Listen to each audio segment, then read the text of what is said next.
వెనిజువెలాను నిమిషాల వ్యవధిలోనే 2 భారీ భూకంపాలు వణికించాయి. కరేబియన్ తీరంలో ఉన్న మోరాన్ ప్రాంతానికి పశ్చిమంగా మొదటి భూకంపం సంభవించింది. రెక్టర్ స్కేలుపై దీని తీవ్రత 7.1గా నమోదైంది. భూమికి 22 కిలోమీటర్ల లోతున భూకంపం కేంద్రం ఉన్నట్లు గుర్తించారు. మొదటి భూకంపం వచ్చిన కొద్ది నిమిషాల వ్యవధిలోనే మోరాన్కు నైరుతి దిశలో 16 కిలోమీటర్ల దూరంలో మరో భారీ భూకంపం సంభవించింది. ఇది తొలి భూకంపం కంటే శక్తివంతంగా విరుచుకుపడింది. రెండో భూకంపం రెక్టర్ స్కేలుపై 7.5 తీవ్రతతో నమోదైంది. భూకంపం ధాటికి రాజధాని కారకాస్లో పలు ఇళ్లు, బహుళ అంతస్తుల భవనాలు కుప్పకూలాయి. శిథిలాల కింద చిక్కుకుని అనేక మంది మృతి చెందారని పలు అంతర్జాతీయ మీడియా కథనాలు పేర్కొన్నాయి.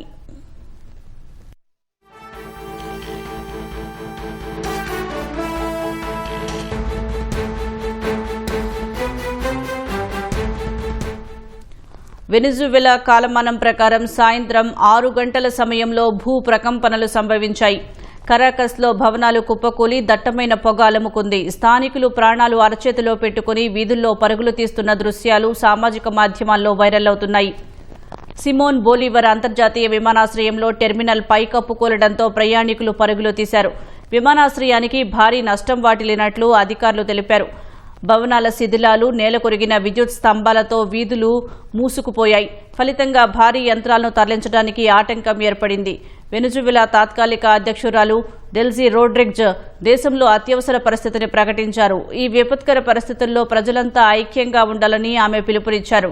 భూకంపం దాటికి ప్రాణాలు కోల్పోయిన వారికి సంతాపం ప్రకటించారు. అయితే మృతుల సంఖ్యను ఆమె ఇంకా వెల్లడించలేదు.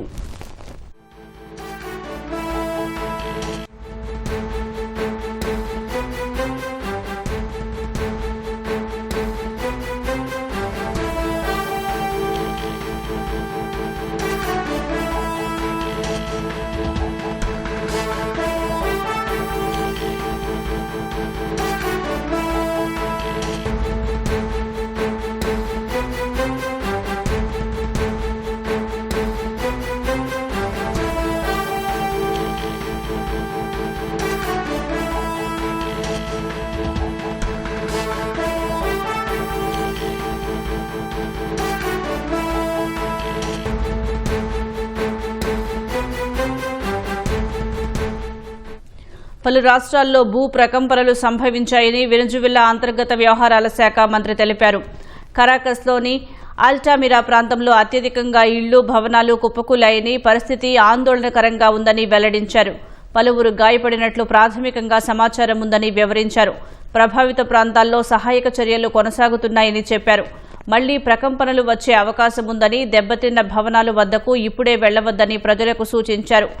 ఈ శక్తివంతమైన భూకంపాల వల్ల మృతుల సంఖ్య 10,000కు పైగా ఉండే అవకాశం ఉందని యుఎస్ జియోలాజికల్ సర్వే అంచనా వేసింది. వరుస భూకంపాల నేపథ్యంలో ప్యూర్టోరికో, వర్జిన్ ద్వీపులకు అధికారులు సునామీ హెచ్చరికలు జారీ చేశారు. అనంతరం వాటిని ఉపసంహరించుకున్నారు.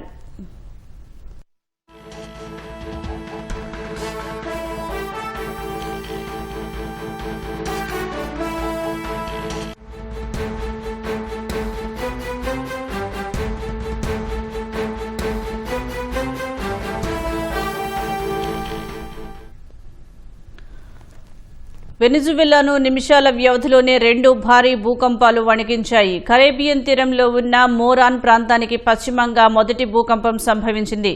రెక్టర్ స్కేలుపై దీని తీవ్రత 7.1గా నమోదైంది. భూమికి 22 కిలోమీటర్ల లోతున భూకంపం కేంద్రం ఉన్నట్లు గుర్తించారు.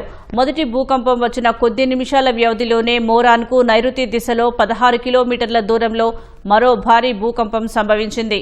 ఇది తొలి భూకంపం కంటే శక్తివంతంగా విరుచుకుపడింది. రెండో భూకంపం రెక్టర్ స్కేలుపై 7.5 తీవ్రతతో నమోదైంది. భూకంపం దాటికి రాజధాని కారకాస్లో పలు ఇళ్లు, బహుళ అంతస్తుల భవనాలు కుప్పకూలాయి. శిథిలాల కింద చిక్కుకుని అనేక మంది మృతి చెందారని పలు అంతర్జాతీయ మీడియా కథనాలు పేర్కొన్నాయి.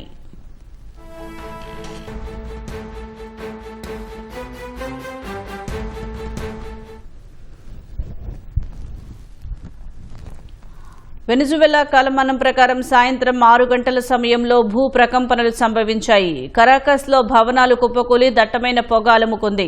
స్థానికులు ప్రాణాలు అరచేతిలో పెట్టుకుని వీధుల్లో పరుగులు తీస్తున్న దృశ్యాలు సామాజిక మాధ్యమాల్లో వైరల్ అవుతున్నాయి. సిమోన్ బోలివర్ అంతర్జాతీయ విమానాశ్రయంలో టెర్మినల్పై కప్పుకూలడంతో ప్రయాణికులు పరుగులు తీశారు. విమానాశ్రయానికి భారీ నష్టం వాటిల్లినట్లు అధికారులు తెలిపారు. భవనాల శిథిలాలు, నేలకొరిగిన విద్యుత్ స్తంభాలతో వీధులు మూసుకుపోయాయి. ఫలితంగా భారీ యంత్రాలను తరలించడానికి ఆటంకం ఏర్పడింది. వెనజువెలా తాత్కాలిక అధ్యక్షురాలు డెల్సీ రోడ్రిగ్జ్ దేశంలో అత్యవసర పరిస్థితిని ప్రకటించారు. ఈ విపత్కర పరిస్థితుల్లో ప్రజలంతా ఐక్యంగా ఉండాలని ఆమె పిలుపునిచ్చారు. భూకంపం దాటికి ప్రాణాలు కోల్పోయిన వారికి సంతాపం ప్రకటించారు. అయితే మృతుల సంఖ్యను ఆమె ఇంకా వెల్లడించలేదు.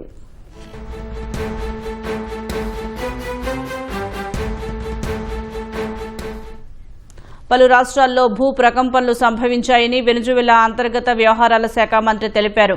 కరాకస్లోని ఆల్టామిరా ప్రాంతంలో అత్యధికంగా ఇళ్లు, భవనాలు కుప్పకూలాయని, పరిస్థితి ఆందోళనకరంగా ఉందని వెల్లడించారు. పలువురు గాయపడినట్లు ప్రాథమికంగా సమాచారం ఉందని వివరించారు. ప్రభావిత ప్రాంతాల్లో సహాయక చర్యలు కొనసాగుతున్నాయని చెప్పారు. మళ్లీ ప్రకంపనలు వచ్చే అవకాశం ఉందని, దెబ్బతిన్న భవనాల వద్దకు ఇప్పుడే వెళ్లవద్దని ప్రజలకు సూచించారు. ఈ శక్తివంతమైన భూకంపాల వల్ల మృతుల సంఖ్య 10,000కు పైగా ఉండే అవకాశం ఉందని యుఎస్ జియోలాజికల్ సర్వే అంచనా వేసింది. వరుస భూకంపాల నేపథ్యంలో ప్యూర్టోరికో, వర్జిన్ ద్వీపులకు అధికారులు సునామీ హెచ్చరికలు జారీ చేశారు. అనంతరం వాటిని ఉపసంహరించుకున్నారు.